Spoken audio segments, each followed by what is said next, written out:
Ito ang mas simpleng paraan para magsimula ng calorie deficit. I will try to simplify in 4 steps. First, multiply your weight in pounds by 10, 11, or 12. Let's say you're 200 pounds.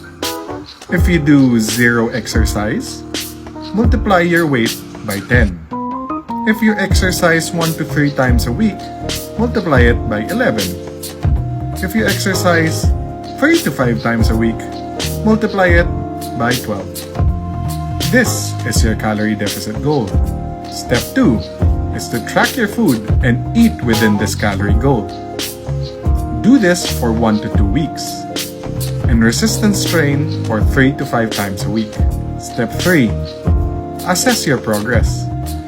Has your weekly average weight decreased? Has your waist measurement decreased? And can you see any changes in the mirror? Number 4. Make changes if necessary. If you haven't seen any progress, first ask yourself, have you followed your calories? If no, try better to track your calories this week and reassess after another 1 to 2 weeks.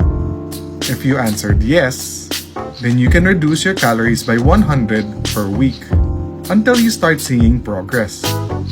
That's it. Now go start your calorie deficit. Got it?